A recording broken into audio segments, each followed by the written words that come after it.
Kasunod naman ang kanyang deklarasyon para sa pagkapangulo, hayagang binatikos ni Vice President Sara Duterte ang pamamalakad ni Pangulong Ferdinand Marcos Jr. sa bansa. Ayon sa Vice Presidente, maaga niyang nakita ang kawalang sinseridad ng Pangulo sa pagtatrabaho. Pati anya, problema sa sektor ng edukasyon, hindi pinansin ng Pangulo. Narito ang balita ni Daniela Paulite.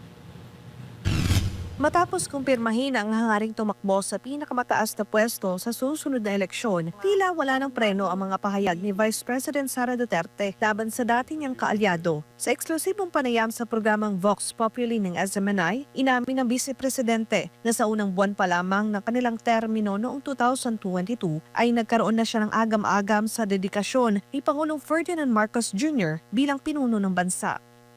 Napansin ko na wala talaga siyang sinseridad sa trabaho. Ayon kay VP Sara, napunan niya ang kawalan umano ng konkretong sistema sa mga cabinet meeting noong siya ay nasa Department of Education pa bilang kalihim na naging dahilan para questionin niya ang direksyon ng administrasyon. Noong una, pag-upo namin, nagpapatawag siya ng meeting. Meron kaming mga cabinet meetings. At napapansin ko dun sa cabinet meetings, wala bang structure ba na ano ang problema, pag-uusapan natin at pag-iisipan natin ang solusyon. Bigla, sabi niya, ay hindi na tayo magka-cabinet meeting.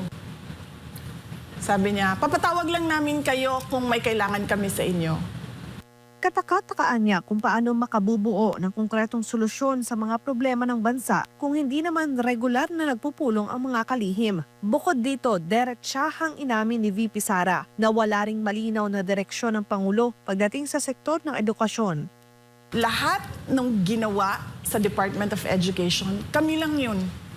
Kami ng mga USEC, ASEC, Regional Director, Superintendents, mga teachers, kami lang ang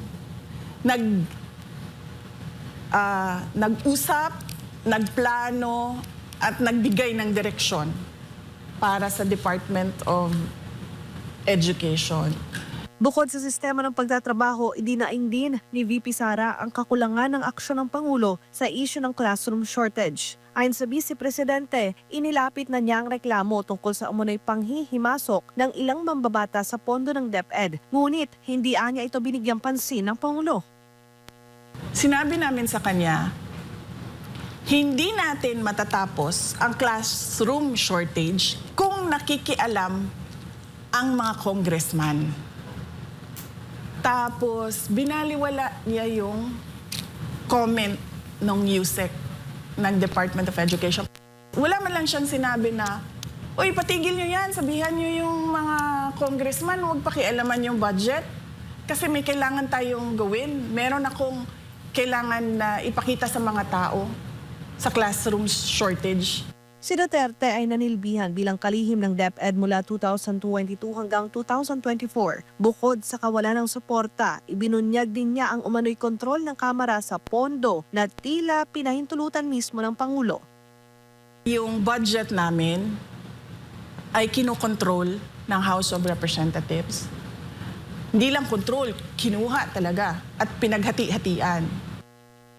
Masasabi ko na pinapabayaan ni BBM dahil nung sinabi namin sa kanya during a cabinet meeting, classroom shortage, pinapakialaman yung budget, binaliwala niya yung tanong or yung sinabi namin. So ibig sabihin, meron siyang, kumbaga, approval, implied approval doon sa ginagawa.